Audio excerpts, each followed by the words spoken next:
Kalau memang bingung, silakan masuk di room 6. Ini ya, jadi yang selanjutnya yaitu faktor produksi mengenai modal. Ini jadi syarat mutlak untuk memulainya usaha. Jadi modal ini segala sesuatu yang digunakan untuk mendatangkan pendapatannya, termasuk tanah di dalamnya. Tanah itu juga termasuk modal. Sedangkan kemudian menurut Kons, hanya uang tunai saja yang dianggap sebagai modal. Nah, jadi ada dua pendapat. Ada yang berpendapat bahwa apapun yang digunakan untuk menghasilkan sebuah pendapatan itu masuk ke modal. Itu menurut Fink. Tapi menurut Kons, yang dimasuk ke modal itu hanya dana tunai yang dipersiapkan. Tapi ini pengertian yang kedua ini, pendapat yang kedua ini sangat sulit diterapkan dalam ilmu usaha tani. Karena kan kita nanti ada yang kemarin saya jelaskan, ada yang masuk ke dalam biaya tunai, kemudian ada yang masuk ke dalam biaya yang diperhitungkan. Nah, jadi di sini pengertian modal itu meliputi tanah, alam, tenaga kerja, kemudian faktor produksi, ini faktor produksi asli, kemudian modal dan manajemennya itu masuk ke dalam faktor produksi tanah dan tenaga kerja, substitusinya, penggantinya. Nah, dengan adanya modal dan manajemen ini, maka penggunaan tanah dan tenaga kerja dapat dihemat. Nanti kita akan lihat penjelasannya, yaitu dibagi ke dalam land saving capital dan labor saving capitalnya. Nih, jadi land saving capital itu modal yang dapat menghemat penggunaan lahan, tetapi produksi dapat dilipat gandakan tanpa harus memperluas areal. Nah ini, jadi bagaimana modal itu menjadi faktor substitusi dari tanah. Kalau tidak ada tambahan modal, hanya tanah saja, misalnya tanpa ditambahi yang lain-lain, maka ketika melakukan usaha tani, misalnya cocok tanam di sana, dalam luasan 1 hektar itu menghasilkan sebanyak misalnya padi sebanyak 4 ton gitu. Nah, tapi dengan adanya tambahan modal, yaitu ada pemakaian pupuk, kemudian penggunaan bibit yang unggul, benih ya, kalau padi benih yang unggul, kemudian pestisida, dan dilakukan intensifikasi terhadap lahan tersebut, produksinya bisa bertambah menjadi 8 hektar. Nah, ini maksudnya. Jadi, penggunaan modal berupa contoh-contoh itu bisa menghemat penggunaan lahan. Jadi pilihannya bisa menggunakan lahan 2 hektar untuk mendapatkan produksi 8 ton, atau bisa menggunakan lahan 1 hektar, tapi dengan tambahan modal, dipakai pupuk yang baik, kemudian benihnya adalah benih unggul, kemudian dilakukan pemeliharaan pestisida, dan dilakukan intensifikasi. Nah, sehingga dalam 1 hektar bisa jadi 8 ton. Itu maksudnya kenapa disebut modal itu substitusi dengan penggunaan lahan. Nah, kemudian yang kedua, labor saving capital, modal yang dapat menghemat penggunaan tenaga kerja.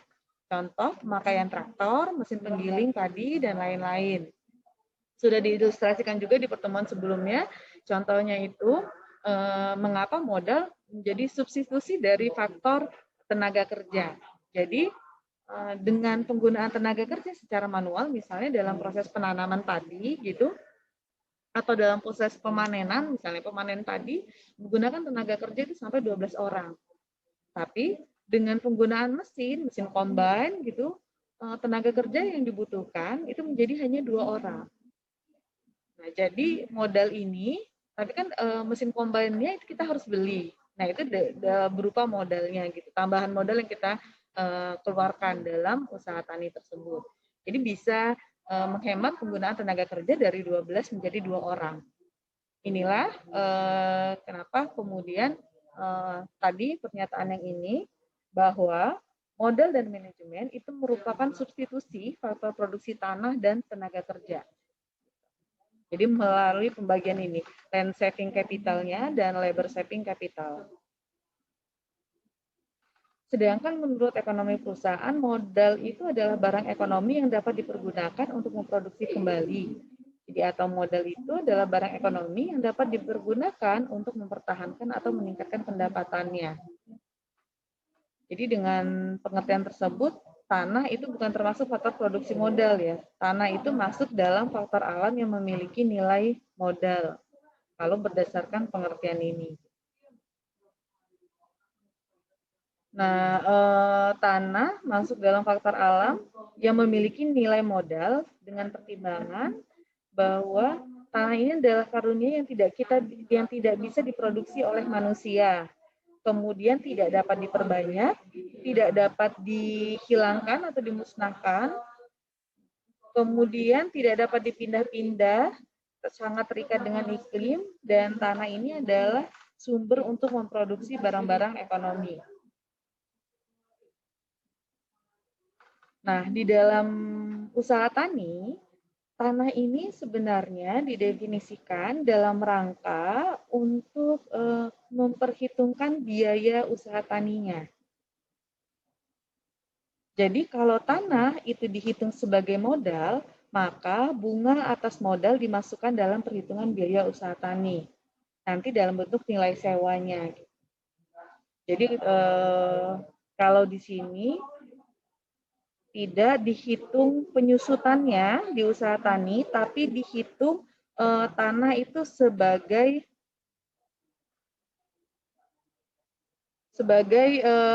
yang memiliki nilai modal. Jadi bukan karena di sini pengertian modal adalah barang ekonomi, nah yang dapat dipergunakan untuk memproduksi kembali atau mempertahankan atau meningkatkan pendapatan. Nah, tapi tanah itu bukan termasuk produksi modal, cuma masuk ke dalam faktor alam yang memiliki nilai modal. Sehingga yang dihitung itu adalah bukan penyusutannya, tapi yang dihitung itu adalah bunga atas modalnya. Dimasukkan ke dalam biaya usaha taninya. Nah, namun dalam usaha tani keluarga, pengeluaran bunga tanah tidak dihitung karena termasuk dalam pendapatan keluarga. Jadi nanti dihitungnya ini, bukan masuk ke biaya tunai, tapi biaya diperhitungkan. Kalau tanah yang digunakan untuk usaha taninya itu adalah milik sendiri. Kecuali kalau petani tersebut, seorang petani, menyewa tanah yang digunakan untuk usaha taninya dari orang lain.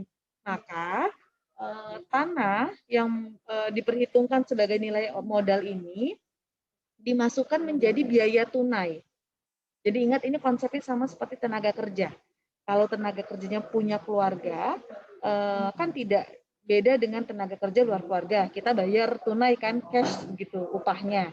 Kalau tenaga kerja dalam keluarga itu kan tidak dibayar, tapi tetap diperhitungkan karena ada alokasi waktu yang dicurahkan di dalam kegiatan yang bernilai ekonomi tersebut gitu. Nah, tanah juga seperti itu. Kalau tanahnya itu adalah milik sendiri, maka dia masuknya prinsipnya dijadikan sebagai biaya diperhitungkan. Tapi kalau tanah itu milik orang lain, kemudian kita menggarap tanah milik orang lain, kita menyewa tanah itu, maka menjadi biaya tunai. Karena ada uang cash, uang tunai yang kita keluarkan untuk menggunakan tanah tersebut. Nah, bunga tanah tadi jika akan diperhitungkan secara ekonomi, jadi dia sebesar sewa tanah pada umumnya. Biasanya di tiap wilayah juga akan berbeda-beda, sama dengan upah. Jadi di berbagai wilayah itu berbeda-beda. Misalnya di lokasi A, biaya sewa tanah selama satu musim tanam itu 5 juta. Nah, sedangkan di lokasi B, biaya sewa tanah itu sebesar 8 juta. Bisa saja mungkin bisa dilihat hal ini terjadi perbedaan karena terjadi karakteristik dari tanahnya. Di pertemuan sebelumnya kita sudah bahas waktu faktor produksi tanah dan alam bahwa setiap tanah itu punya karakteristik yang berbeda-beda. Misalnya dari tingkat kesuburan, kemudian lokasinya, fasilitas yang dimilikinya. Nah, itu juga akan mempengaruhi nilai sewa dari sebuah tanah. Jadi bunga tanah ini diperhitungkan jika kita menghitung keuntungan, bukan pendapatan usaha tani keluarga. Jadi kalau kita hitung keuntungan usaha tani padi di daerah mana, nah itu berarti kita masukkan nilai dari tanah sebagai modalnya. Untuk pembagian modal, Jika dilihat berdasar sifat, maka dibedakan menjadi land saving capital dengan labor saving capital. Ini kita sudah bahas ya tadi. Jadi modal yang menyerap tenaga kerja lebih banyak, menggunakan teknologi kimia biologis, ada pula yang mempertinggi efisiensi. Misalnya mencangkul, membajak biayanya 500.000, tetapi jika menggunakan traktor biayanya 300.000 rupiah gitu. Nah ini, jadi kalau berdasarkan sifat dia dibagi dua, land saving capital dan labor saving capital.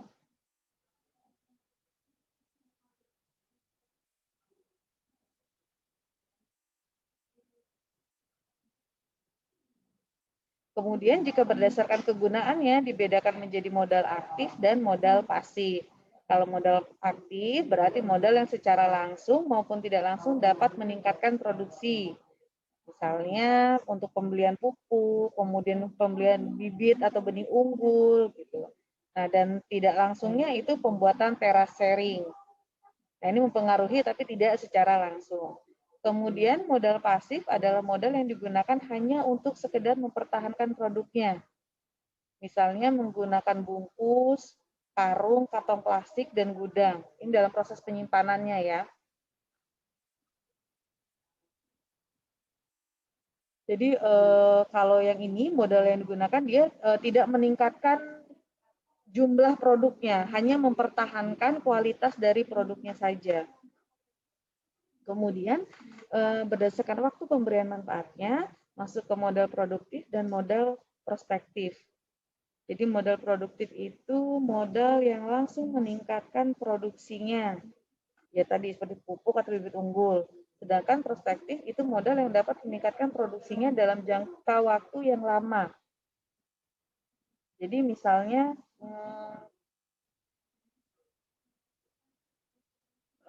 ini misalnya untuk meningkatkan produksi dalam jangka waktu yang lama, misalnya kita mengalokasikan untuk perbaikan manajemen dari usaha taninya gitu. Nah, perbaikan manajemen ini kan tidak langsung akan berpengaruh terhadap produksi, tapi lama-kelamaan gitu dengan tata kelola yang baik gitu nanti ini produksi akan menjadi lebih baik. Nah, berdasar fungsinya modal itu dibagi dua, fixed asset atau modal tetap dan modal tidak tetapnya atau variabel biasanya ya, ini variabel asetnya. Nah, untuk fixed asset itu dapat digunakan dalam berkali-kali proses produksi. Jadi modal tetap ini nanti ada yang bergerak atau mudah dipindah seperti cangkul, sabit, peralatan ya, dan ada yang tidak dapat bergerak seperti bangunan. Kemudian ada modal yang hidup dan mati. Terus dapat dipindah. Jadi modal yang hidup dan mati tapi dapat dipindah, kalau yang hidup misalnya ternak, kemudian yang mati tadi yang peralatan. Nah, contoh modal hidup tapi tidak dapat dipindah itu adalah tanaman keras. Kemudian modal tidak tetap itu modal yang hanya dapat digunakan dalam satu kali proses produksi. Jadi dia yang sifatnya variabel ya, dari mulai pupuk, benih, kemudian mungkin herbisida, pestisida. Nah, itu hanya digunakan dalam satu kali proses produksi. Kalau cangkul tadi, kemudian sabit, itu kan ada umur ekonomis namanya. Jadi dia bisa digunakan selama memang kondisinya masih baik gitu. Selama dengan masa dalam umur ekonomisnya. Misalnya kalau cangkul itu misalnya umur ekonomis 5 tahun. Berarti selama 5 tahun cangkul itu terus-menerus bisa dilakukan untuk proses produksi. Nah, konsekuensi selanjutnya adalah konsekuensi modal dan peralatan.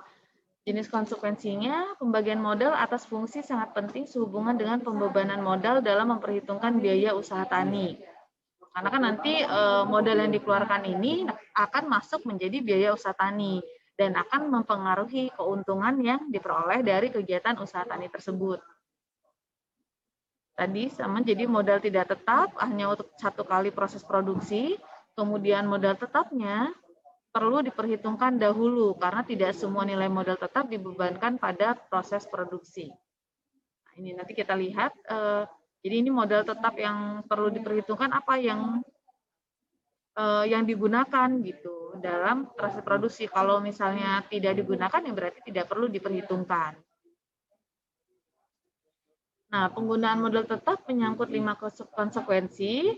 Ada biaya bunga modal, kemudian penyusutan, asuransi, pemeliharaan, dan komplementer. Jadi bunga modal contohnya misalnya sewa traktor, atau tadi juga kita bisa lakukan sewa tanah, itu masuk juga ke bunga modalnya. Kemudian penyusutan-penyusutan ini dari peralatan yang dimiliki, tadi misalnya modal mati yang dapat bergerak seperti cangkul itu. Kemudian peralatan-peralatan yang dimiliki, nah itu nanti dihitung dalam bentuk penyusutan. Kemudian ada asuransi, kemudian ada pemeliharaan ini, misalnya kita punya tangki semprot atau mesin traktor mini gitu mungkin. Jadi sehingga perlu dilakukan servis atau pembelian under deal gitu dalam masa penggunaannya. Nah, ini juga masuk ke penggunaan modal. Kemudian komplementer ini adalah yang melengkapinya ya, komplement ini seperti BBM atau honor operatornya. Untuk memperhitungkan penyusutan, pada dasarnya bertitik tolak pada harga perolehan atau biayanya sampai dengan modal dapat memberikan manfaat. Nah, jadi penyusutan tadi di sini yang salah satu konsekuensinya, ini yang dicontoh ini ya, penggunaan traktor untuk membajak tanah sawah. Jadi kalau traktor itu bisa masuk biayanya bunga modal, sewa traktor, kalau kita sewa traktornya, kemudian kalau traktornya itu punya kita sendiri, berarti dihitung penyusutannya. Nah, kemudian kalau kita asuransikan, hitung biaya asuransinya, misalnya asuransi kehilangan, gitu berarti dihitung. Kemudian nanti di dalam kepemilikan traktor itu kita lakukan pemeliharaannya, misalnya servis, kemudian atau ada kita ganti-ganti under deal-nya. Nah, kemudian ini BBM dan operatornya yang menjalankan traktornya gitu masuk ke sini. Jadi dia masuk ke beban modal. Nah, di penyusutan tadi di poin yang kedua, dasarnya bertitik tolak pada harga perolehan sampai dengan modal dapat memberikan manfaat.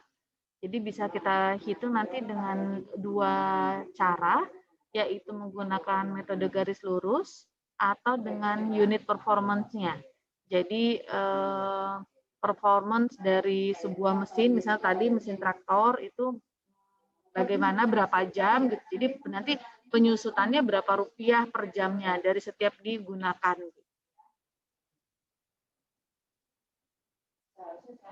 Kalau metode garis lurus ini contoh misalnya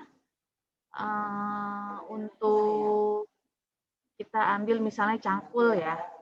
Nah, misalnya cangkul itu harganya 100.000 ketika kita beli. Kemudian cangkul ini bisa kita gunakan untuk 5 tahun. Nah, 100.000 kita keluarkan untuk 5 tahun.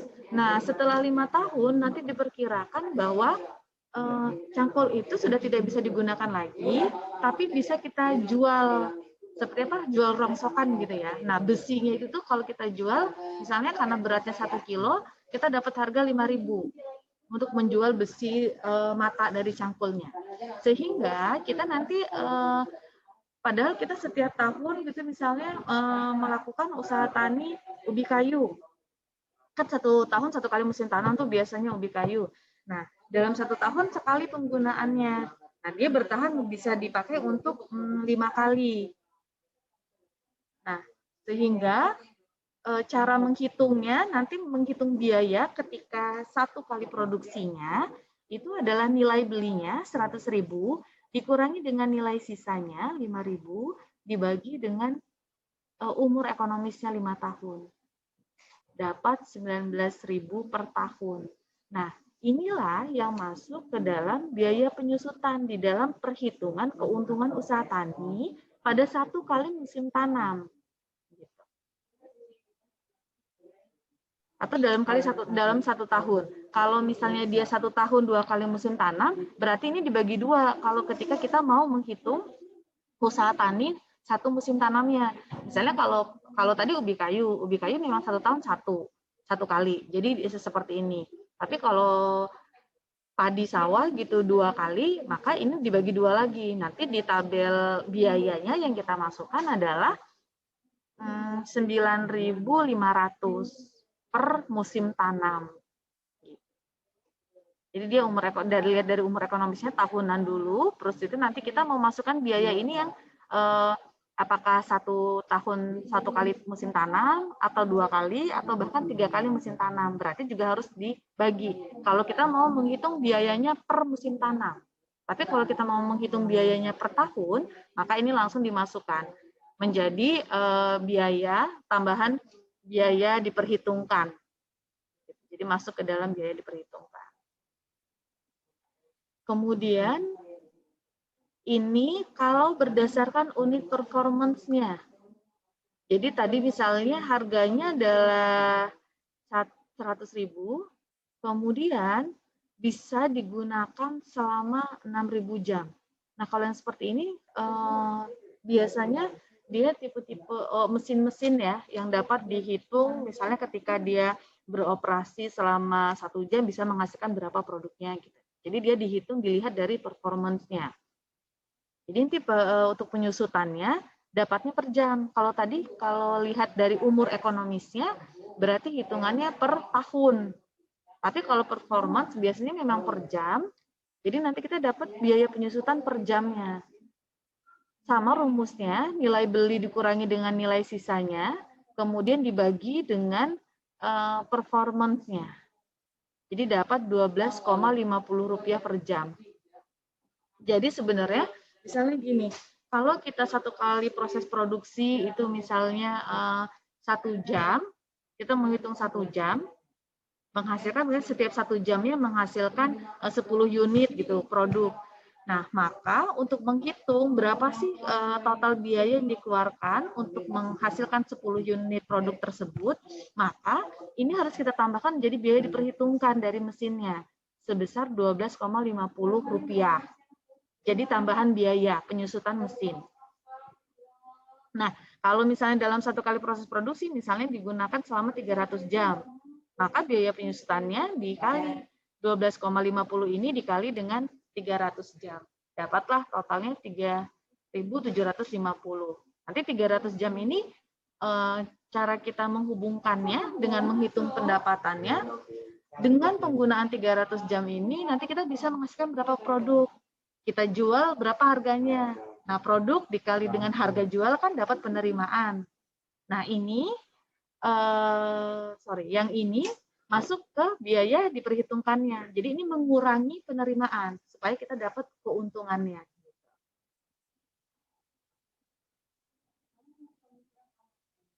Nah, kemudian ini ada biaya, kemudian berdasarkan jumlah digitnya. Jadi dia di selama 5 tahun itu nanti jumlah digitnya itu jumlah dari alatnya itu berkurang. Misalnya itu dia secara keseluruhan itu kalau di sini dihitung sampai 5 ya. Jadi di tahun ke-1 itu bisa digunakan secara maksimal mesinnya. Tapi di tahun berikutnya itu semakin menurun kemampuan mesinnya. Nah, ini bisa dianggap jumlah digitnya 15. Jadi di tahun pertama itu masih 5 dibagi 15. Kemudian dikali dengan nilai sisanya. Sehingga nanti totalnya adalah biaya penyusutannya selama 5 tahunnya 75.000 gitu. Jadi ini penghitungan penyusutan yang dia ada decreasing-nya. Di setiap tahun itu kemampuan dari peralatan yang digunakan itu tuh berkurang, semakin berkurang. Ibu mau tanya. Oh, oke. Silakan Elva. Untuk nilai sisanya sendiri tolak ukur untuk menentukannya apa ya, Bu? Terima kasih. Ya, nah kalau ini itu bisa kita lihat dari sumber-sumber yang sudah ada Atau kalau kita mengambil ini dari data primer, nanti misalnya ketika kalian wawancara, itu kalian tanyakan langsung ke petaninya. Jadi nanti ditanya, Bapak dalam berusaha tani itu peralatan apa saja yang digunakan? Gitu. Misalnya menggunakan cangkul, kemudian menggunakan arit dengan tangki semprot gitu. Nah, cangkulnya itu waktu beli harganya berapa Pak gitu. Tahun berapa dibelinya, harganya berapa. Terus dia sudah bilang beli harganya 100.000 gitu. Nah, ini bisa dipakai selama berapa lama Pak kalau cangkul gitu. Oh, yang saya beli itu kalau 100.000 paling 3 tahun udah nggak bisa dipakai lagi Mbak, udah nggak tajam matanya gitu. Nah Pak, kalau udah 3 tahun lagi sudah tidak dipakai, itu dikemanakan Pak gitu? Bisa dijual lagi tidak? Kalau misalnya, oh iya itu nanti besinya saya jual lagi ke mesin rongsok. Berapa Pak bisa dapatnya dari rongsok itu? Ya paling 5.000 gitu.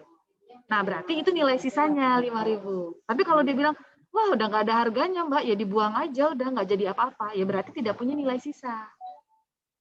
Ya, jadi kita konfirmasi langsung. Tapi kita juga bisa berdasarkan penelitian terdahulu. Misalnya untuk suatu alat tertentu, tapi dengan spesifikasi sama ya. Dia misalnya udah jelas dia karakteristiknya tangki semprot merek ini dengan tipe ini, itu biasanya setelah 5 tahun umur ekonomisnya itu nilai sisanya sekian. Gitu. Nilai sisa misalnya tangki semprot dengan harga ini harganya 700.000. Setelah penggunaan selama 15 tahun nanti akan punya nilai sisanya bisa dijual gitu di ya besi-besinya paling seperti itu kan mungkin ada alat yang bisa dipakai lagi, nah itu bisa dijual aku 100.000 itu nilai sisanya, ada yang gitu, tapi dia kan karakteristik harus sama. Tapi kalau cangkul misalnya 100.000, nah belum tentu nih cangkul di Bandar Lampung, kemudian misalnya dengan cangkul di Bekasi tempatnya Elva tuh 500 harga 100.000 kualitasnya sama. Nah itu bisa saja berbeda kualitasnya, gitu kan? Kan harga kan beda ya tergantung nanti karena dengan jauh dekatnya dengan lokasi produksi, misalnya ternyata di sana itu lebih mahal tapi kualitasnya beda dengan harga 100.000 di sini. Nah, kalau seperti itu kan berarti kita harus konfirmasi langsung. Yaitu kalau kalian nanti ketika wawancara ke petani itu ditanyakan langsung.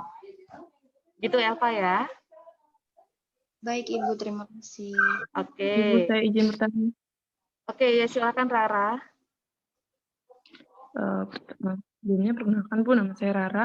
Ya. Maaf Bu, saya mau nanya ke materi sebelumnya. Yang tentang modal hidup dapat dipindah sama bergerak itu maksudnya saya tuh masih ambigu Bu. Maksudnya dapat dipindah itu secara harfiah dipindah seperti biasanya atau dapat dipindah itu maksudnya dijadikan seperti usaha, maksudnya disewakan atau bagaimana ya Bu? Bergerak juga seperti apa. Nah, untuk yang kedua pertanyaan saya tentang maaf Bu berisik tentang cara menghitung penyusutan. Ya, tadi metodenya itu kita memilih metode itu kita menggunakan salah satu metode itu sesuai dengan informasi dari petani atau narasumber kita atau memang ada klasifikasi khusus untuk kita memilih satu metode itu Bu. Terima kasih. Oke, terima kasih Rara. Nah, dalam pengertian modal tetap ada yang bergerak atau mudah dipindah, ini maksudnya adalah secara harfiahnya ya. Jadi kalau cangkul kan bisa bergerak, bisa berpindah, tapi dengan bantuan gitu. Jadi maksudnya dia lebih mobile, bisa digunakan. Tapi kalau bangunan kan tidak, dia menetap, nggak mungkin kita akan pindah-pindah. Itu maksudnya. Nah, kalau yang hidup atau mati jelas ya. Nah, kemudian hidup tapi tidak dapat dipindah seperti tanaman keras. Nah, itu kan tidak bisa dipindah. Bisa saja sih, kalau sekarang kan kita ada teknologi ya. Kalau kalian pernah lihat tuh ada video cara memindahkan pohon tuh, kalau di luar negeri sudah dicabut pohonnya kemudian ditanam lagi, udah disiapkan media tanamnya, itu bisa gitu. Ketika mengatur tata letak kota biasanya dilakukan seperti itu karena tidak memungkinkan dilakukan pemotongan. Tapi kalau dalam usaha tani itu belum gitu. Nah, jadi dianggap masih yang tidak dapat dipindah tanaman keras ini. Nah, kemudian untuk cara penghitungan penyusutannya, pada umumnya kalau untuk usaha tani yang digunakan apalagi untuk musiman itu yang seperti yang ini. Nah, ini bukan berdasarkan narasumber, tapi berdasarkan karakteristik dari penyusutan yang akan dihitung. Misalnya ini sama-sama peralatan atau mesin gitu ya. Nah, tapi kalau saya contohkan tadi cangkul, kita kan tidak punya standar misalnya dalam cangkul itu performance kinerjanya seperti apa kan tidak bisa. Hanya bisa dilihat oh kalau dia tajam ya udah bisa dipakai, tapi nggak bisa diukur gitu. Setiap penggunaan 1 jam itu bisa membersihkan luasan lahan berapa yang kalau kita setarakan kalau kita dengan menggunakan manual berapa jam waktunya kan tidak ada ukurannya. Nah, kalau dia mesin produksi misalnya, nah ini lebih bisa diukur kan, misalnya untuk mesin-mesin yang canggih, misalnya mesin untuk kemas gitu, mesin kemas roti misalnya. Nah dalam 1 jam dioperasikan, mesin itu tuh bisa mengemas 1000 unit roti gitu. Nah jadi kan ada hitungannya, kinerjanya jelas ukurannya, ukuran kerjanya. Gitu. Nah, kemudian ya ini juga sama. Yang ke ini juga biasanya digunakan untuk mesin-mesin yang ukuran kerjanya itu jelas gitu, mesin-mesin besar. Nah, kalau yang usaha tani apalagi kita yang masih kecenderungannya adalah usaha tani keluarga atau subsisten gitu dan baru perlahan berkembang ke usaha tani yang lebih bernilai ekonomis, umumnya kita melakukan perhitungan menggunakan cara yang ini. Ini yang harus paling kalian pahami gitu. Yang harus kalian pahami itu yang seperti ini. Ini nanti yang ketika kalian melakukan wawancara dengan ke petani, nah ini yang akan kalian lakukan perhitungannya. Gimana Rara? Sudah cukup jelas? Jelas. Terima kasih Ibu. Ya. Ibu mau tanya lagi. Bertanya. Ya, siapa? Nabila dulu deh. Silakan Nabila. Ya Bu, jadi kan kalau untuk penghitungan tadi itu ada nilai sisanya 5.000 kalau misalnya dia dijual ke rongsokan atau gimana gitu kan Bu.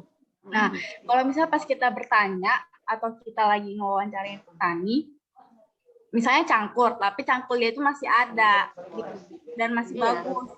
Itu nilai sisanya tetap kita 0 Bu.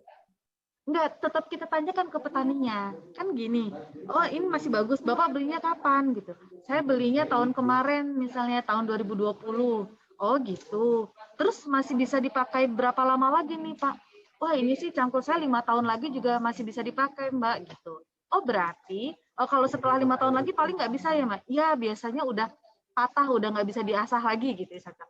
Oh berarti kalian bisa pikir, oh berarti nilai ekonomisnya kalau dia belinya tahun 2020, nah sekarang 2021 masih bisa dipakai 5 tahun lagi, berarti kan umur ekonomisnya 6 tahun. Nah Pak, kalau udah 5 tahun itu kan yang kata Bapak udah nggak mungkin bisa dipakai lagi, nggak bisa diasah, terus dikemanakan Pak nanti itu? Kalau mungkin nggak Pak masih bisa diuangkan gitu atau dijual kerongsokan gitu, ada nilainya. Ya bisa sih Mbak, misalnya ini, kalau dia bilang enggak itu ya langsung saya buang aja, udah nggak bisa untuk apa-apa gitu. Nah berarti 0. Oh, berarti walaupun itu jangkanya masih ke depan, tetap kita hitung gitu? Ya, iya, tetap kalian harus tanyakan. Harus tanyakan nanti. Karena kan gimana ya, kalau petani itu biasanya pengalaman usaha tani juga udah agak lama ya. Jadi mereka juga udah paham gitu nanti. Kalau misalnya kayak alat-alat yang seperti itu kan kadang 2 tahun, 3 tahun tuh mereka udah ganti. Jadi udah mereka bisa memberikan informasi itu gitu, kalian. Jadi nanti cara bertanyanya seperti itu ya. Kalau misalnya kalau kalian langsung jangan gini nih, cangkul gitu ya. Papa pakai apa aja cangkul gitu. Terus harga belinya berapa Pak gitu, 100.000. Umur ekonomisnya berapa Pak? Nah jangan seperti itu. Belum tentu ada bahasa-bahasa yang kita gunakan gitu. Tapi petani itu sulit untuk memahami. Jadi harus dibahasakan dengan bahasa mereka. Seperti itu ditanyanya, oh cangkul 100.000, Bapak belinya kapan Pak cangkulnya? Udah 2 tahun itu, oh gitu. Masih bisa dipakai berapa lama lagi nih Pak? 3 tahun lagi masih bisa, oh gitu. Nah berarti kalian udah bisa ngolah tuh. Oh berarti umur ekonomisnya 5 tahun. Nanti setelah 3 tahun dikemanakan Pak cangkulnya? Apa masih bisa diuangkan atau dijual lagi gitu Pak? Atau digunakan untuk apa? Jadi nilai gitu? Enggak, dibuang. Oh berarti nilai sisanya 0 gitu bahasanya ya. Bu, berarti harus pakai bahasa sehari-hari banget gitu ya? Ya. Nah ini tergantung ke petaninya. Kalau misalnya petaninya, kita lihat juga kalian kan belajar ya. Kalau di saya memang nggak secara concern di bidang itu gitu. Kalau di penyuluhan kan dipelajari.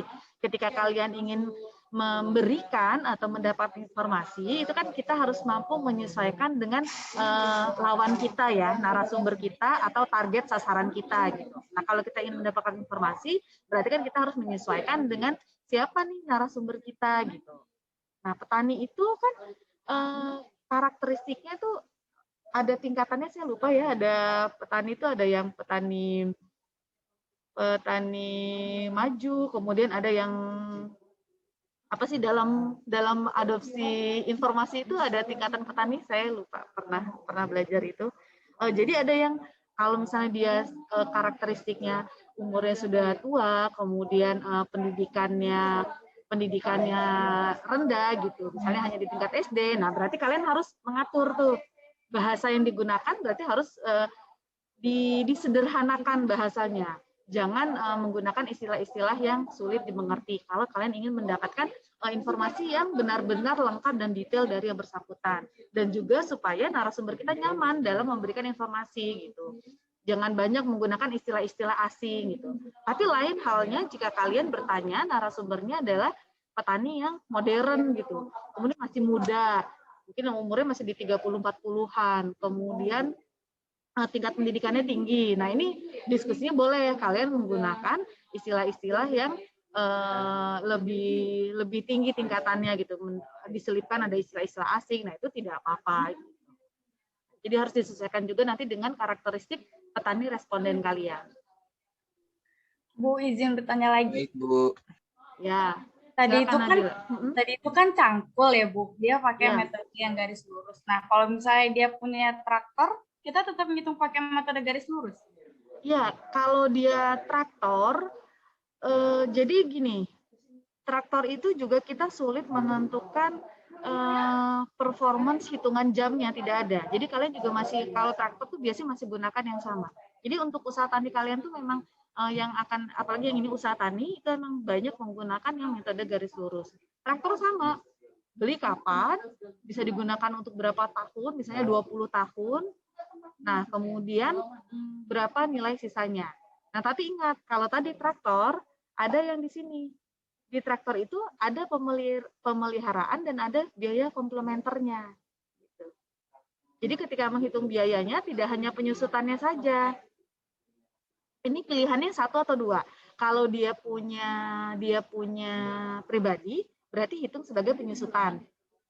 Kalau dia sewa, berarti kalau dia pakai punya orang dan bayar sewa, berarti masuk bunga modal, tidak perlu dihitung lagi penyusutannya. Berarti masuknya ke biaya tunai. Ya, jadi kalau tadi ini adalah traktor untuk bajak sawah, kalau dia punya pribadi, dihitung biayanya sebagai penyusutan, dimasukkan ke biaya diperhitungkan. Tapi kalau traktornya itu punya orang lain, dia pakai dan bayar, nah berarti itu masuk ke dalam biaya sewa traktor dalam biaya tunai. Gitu. Terus kalau dia sewa, otomatis dia tidak akan mungkin ada biaya asuransi. Tapi kalau punya pribadi bisa saja ada biaya asuransi. Misalnya asuransi kehilangan atau kerusakan. Nah, kemudian untuk pemeliharaan juga kalau dia sewa berarti dia tidak mengeluarkan biaya ini. Nah, ini biasanya dikeluarkan oleh pemiliknya. Nah, jadi ditanyakannya di dalam satu musim tanam itu. Jadi kalau kalian tanya misalnya, kalian tanyanya kan di musim panen terakhir ya, supaya dapat produksi. Jadi misalnya kalian musim panen yang terakhir, nah selama saat musim panen yang terakhir ini, Bapak keluar biaya enggak untuk servis atau perawatan dari traktornya? Kalau dia bilang, saya keluar biaya, coba ditanya lagi, kapan Pak keluar biayanya? Di tahun awal 2020. Oh, awal 2000, Bapak di 2020 musim nanam padi berapa kali? 2 kali kata dia. Oh, awal 2020 itu musim yang sebelumnya. Padahal yang kalian hitung musim yang kemarin ini gitu. Berarti itu tidak dimasukkan ke dalam biaya yang musim sekarang. Kecuali kalau dia benar-benar baru 2 bulan yang lalu itu Mbak, saya servis traktornya gitu. Habis berapa Pak? Nah, habis sekian. Nah, tambahkan, masukkan ke dalam biaya tunai untuk pemeliharaan traktor gitu. Kemudian komplementer juga. Nah, kalau sewa dihitung, biasanya kalau sewa itu sewa mesinnya saja atau biaya sewa itu sudah include di dalamnya honor dari operatornya dan BBM untuk operasional traktor. Kalau sudah include berarti ya sudah ini saja yang dimasukkan. Tapi kalau oh sewa itu cuma minjem mesin traktornya aja Mbak, jadi saya beli bensin lagi, terus sama bayar upah tenaga kerja lagi gitu. Nah berarti ini tambahkan lagi untuk biaya tunainya gitu.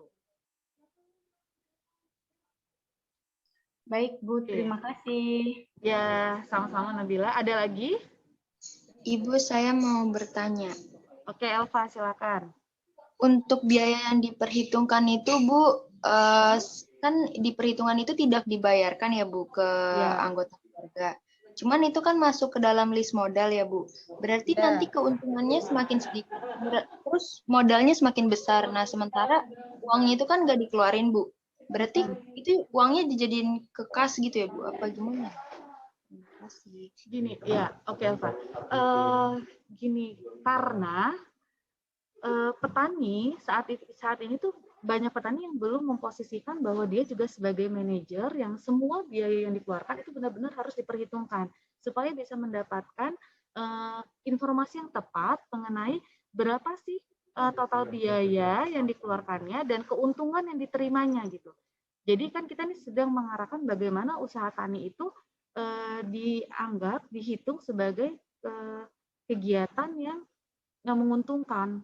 Tidak hanya untuk memenuhi kebutuhan saja gitu.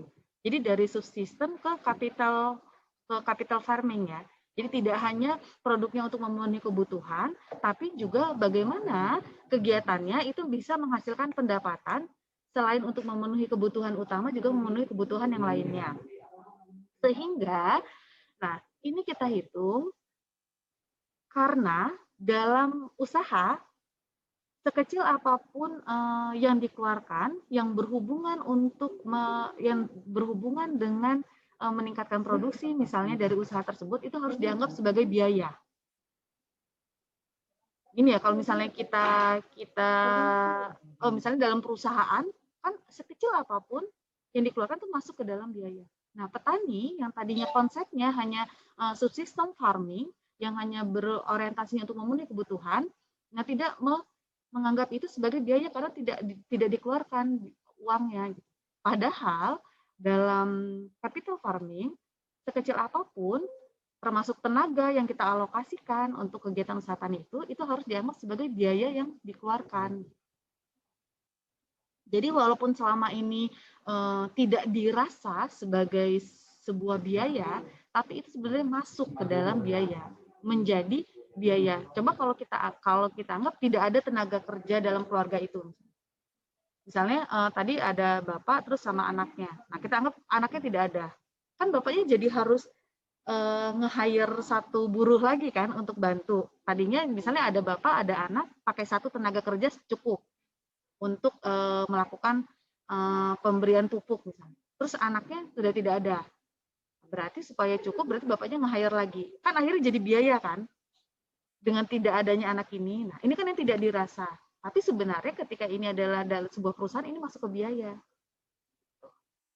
Makanya tetap harus diperhitungkan dalam hitungan usaha taninya.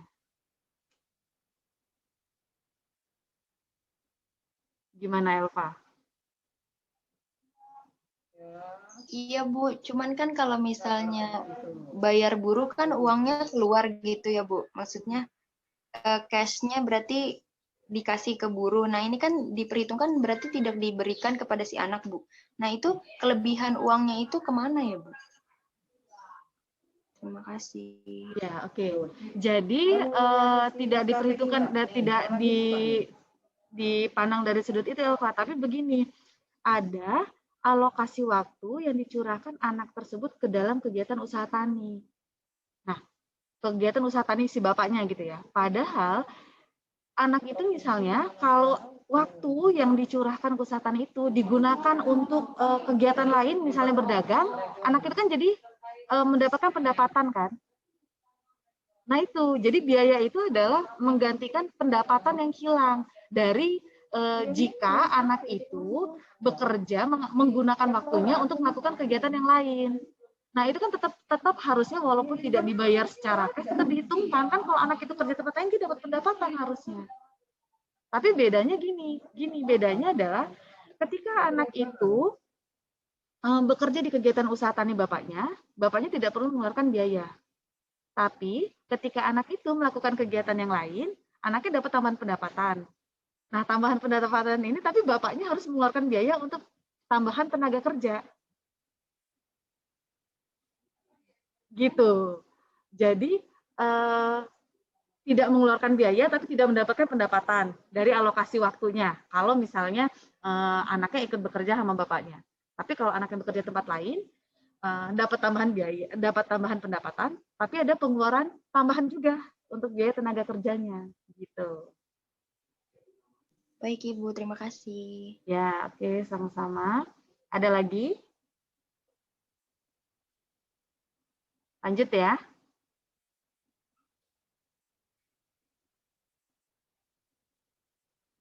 Nah, ini jadi alat pertanian itu sebagai modal tetap, nanti dihitung sebagai penyusutannya, traktor, truk, dan lain-lain. Nah, kemudian diperhitungkan semua, komplementernya diperhitungkan juga. Kemudian bajak, sabit, cangkul. Ini dihitung penyusutannya. Oh gitu, jadi ini nanti ketika dihitung, ini alternatifnya adalah petani juga menyimpan ternak. Jadi ini adalah untuk substitusinya. Kalau bajaknya rusak, maka bisa dijual kambingnya, ternak ini. Jadi kalau ternak itu untuk petani itu sebagai simpanan modal. Dan mempermudah pemahamannya bahwa ternak itu biasanya digunakan untuk simpanan modal oleh petani. Jadi seperti apa ya?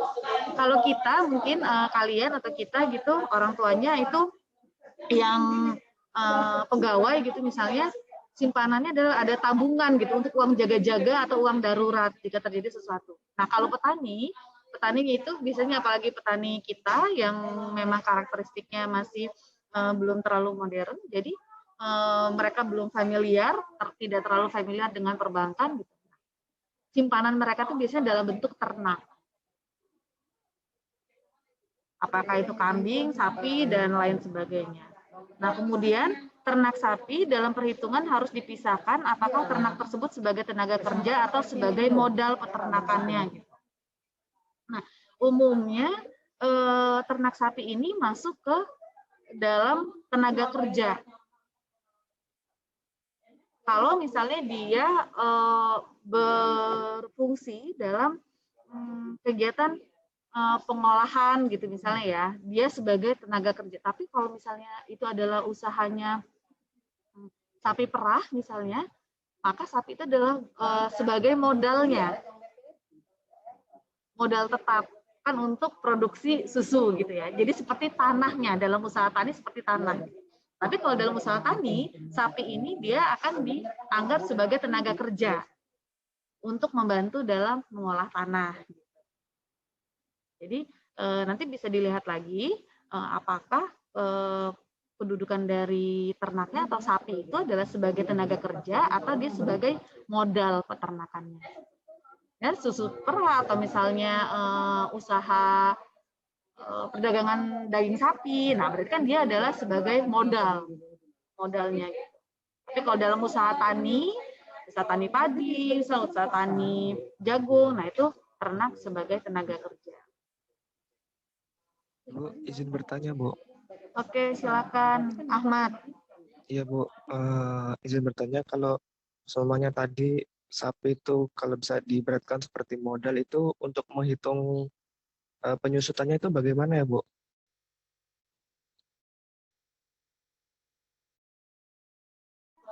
Nah, tadi misalnya sapi pada usaha susu perah ya. Jadi susu perah sapi, nanti dilihat jadi umurnya atau misalnya ayam petelur. Jadi masa produksinya itu berapa lama? Beli sapinya berapa? Nanti kan ada pemeliharaannya berapa biayanya. Nah, hitung penyusutannya adalah dari sapi itu setelah dibeli, nah dia akan bisa menghasilkan susu selama berapa lama, itu dianggap umur ekonomisnya. Nah, ketika dia tidak produktif lagi, kalau dijual dia berapa dapat harganya, itu adalah nilai sisanya.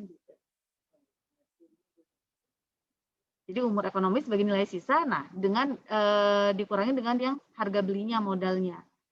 Kayak ayam tuh, ayam, kemudian nanti kan di akhir ada ayam apkir. Nah, itu adalah nilai sisanya.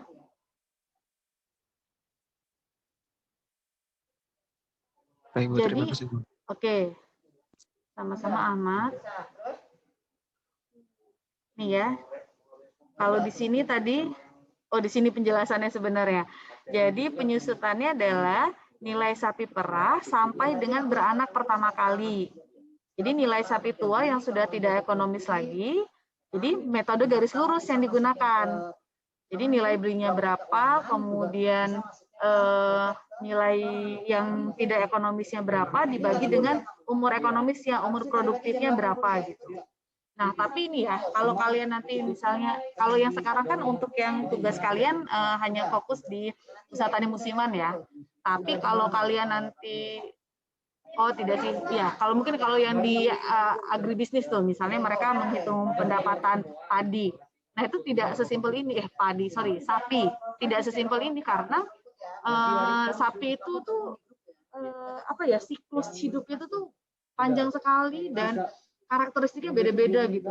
Apakah dia pertama sapinya sapi betina atau sapi jantan, kemudian nanti apakah gitu. Nanti itu ada banyak banget karakteristiknya. Jadi harus lebih detail. Ini secara umum bisa menggunakan rumus yang ini jika ingin menghitung penyusutannya, tetapi memang kalau fokus misalnya melakukan perhitungan terhadap usaha ini, itu nanti ada karakteristik tambahan lagi mengenai kondisi dari sapinya, klasifikasi dari sapinya. Kira-kira seperti itu. Tapi secara umum yang digunakan adalah metode garis lurusnya untuk penghitungan penyusutannya. Oke, saya lanjut ya. Kemudian tanaman sebagai modal. Jadi sebelum dipungut hasilnya, tanaman merupakan modal tetap. Tanaman padi selama di lapangan merupakan modal tetap. Jika dipanen, kehilangan sifatnya sebagai modal tetap, sehingga sistem ijon merupakan penjualan modal tetap. Ini kalau kita menggunakan sistem ijon, jadi dia menjual padi sebagai modal tetap dengan perkiraan nilai-nilai tertentu ya, berdasarkan kondisi dari tanamannya pada saat dilakukan penjualan ini. Kemudian tanaman keras itu juga merupakan modal tetap karena nilainya terus-menerus ada sampai nilai ekonomisnya. Jadi penyusutannya diperhitungkan dari biaya yang dikeluarkan untuk mengusahakan dari permulaan sampai ke menghasilkan pertama kali. Kemudian uang tunai ini sudah jelas bahwa digunakan untuk membeli faktor-faktor produksi ataupun pengeluaran untuk pihak ketiga, atau juga untuk biaya tenaga kerja dan penggunaan modal tetap lainnya. Nah, besar kecilnya uang tunai ini sebagai modal tergantung lingkungan dan adat kebiasaan sekitar. Jadi kalau di perkotaan mungkin lebih banyak dalam modal bentuknya uang tunai, tapi kalau di desa, nah modalnya lebih ke yang sebagai tanamannya atau tanahnya gitu, atau nanti ada juga nilai sosialnya gitu yang digunakan. Ini contoh perhitungan untuk penyusutan tanahnya. Misalnya ketika tanam mengeluarkan biaya bibit 1 juta, biaya pengolahan tanah 10 juta, kemudian pemeliharaan selama 6 tahun. Nah, ini berarti umur pemeliharaan selama 6 tahun ini adalah dari mulai tanam sampai 6 tahun sebelum karet itu menghasilkan umur produksinya. Yang tahun pertama berproduksi, berarti setelah 6 tahun dari penanaman. maka jumlah biayanya 51 juta. Nah, ini adalah biaya yang dikeluarkan sampai tanaman itu menghasilkan. Jadi berarti setelah 6 tahun. Nah, sedangkan karet itu bisa berproduksi atau menghasilkan selama 25 tahun. Berarti itu masuk ke umur ekonomisnya 25 tahun. Kemudian karet itu setelah 25 tahun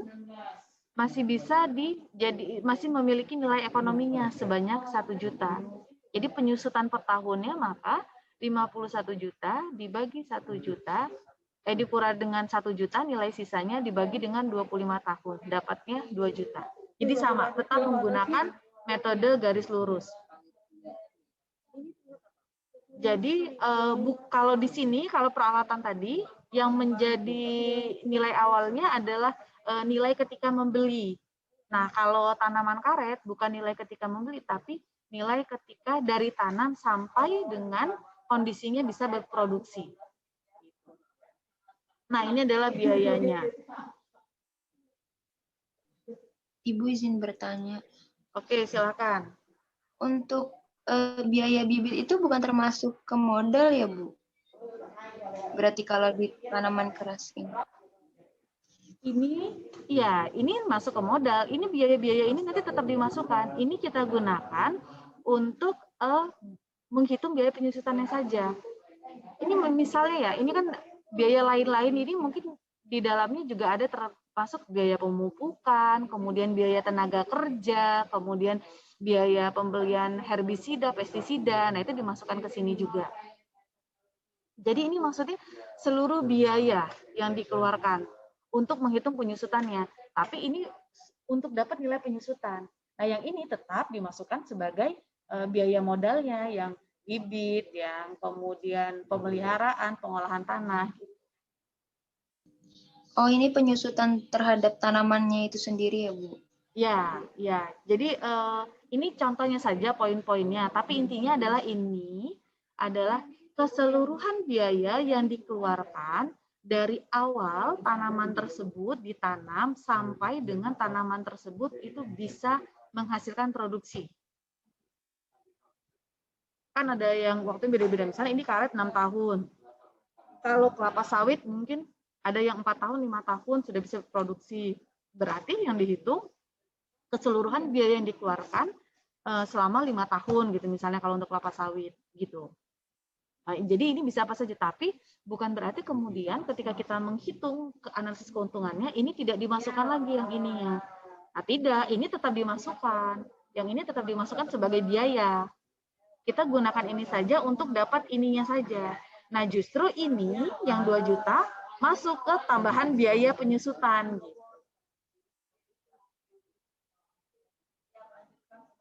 Gitu ya. Baik, Ibu, terima kasih. Ya, kemudian kita lanjutkan. Tanah sebagai modal tetap. Tanah tidak ada penyusutan karena dapat digunakan dalam waktu tidak terbatas dan tidak rusak jika dipelihara. Dan pada umumnya tidak diasuransikan. Jadi biaya komplementer tanah itu tidak ada. Yang ada adalah biaya bunga tanah dan pemeliharaan.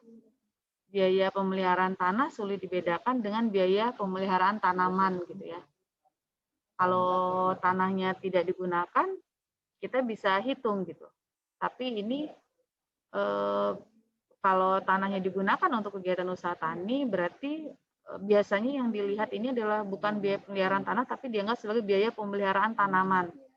Tapi padahal biaya pemeliharaan tanaman itu yang digunakan unsur-unsurnya bagaimana supaya tanahnya subur sehingga tanamannya bisa berkembang dengan baik. Jadi sama saja sebenarnya kita memelihara tanahnya gitu ketika kita melakukan pemeliharaan tanaman. Seperti pemupukan, kemudian ada penyiangan, ada pembuatan, ini ada selokan irigasi atau drainasenya, pengolahan tanah gitu. Nah, pemupukan ini kan biasanya ada memang pupuk yang diberikan ke tanaman, ada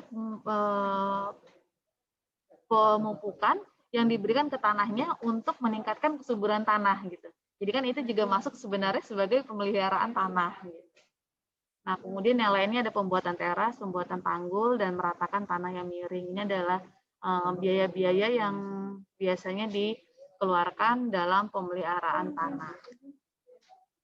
Kemudian bangunan sebagai modal tetap, biaya penyusutan, asuransi bunga, dan pemeliharaan bangunan diperhitungkan karena pada dasarnya bangunan memberikan manfaat pada jangka waktu tertentu. Kemudian ada juga yang diasuransikan. Jadi kalau dia bangunan, kalau dia bangunannya beli sudah dalam bangunan jadi, ya berarti yang dihitung nilai beli dikurangi dengan nilai sisa dibagi dengan umur ekonomisnya. Tapi kalau bangunannya buat sendiri, berarti bukan nilai beli, tapi keseluruhan biaya yang dikeluarkan untuk membuat bangunan tersebut dikurangi dengan nilai sisanya dibagi dengan umur ekonomisnya. Kalau untuk yang penyusutan bangunan.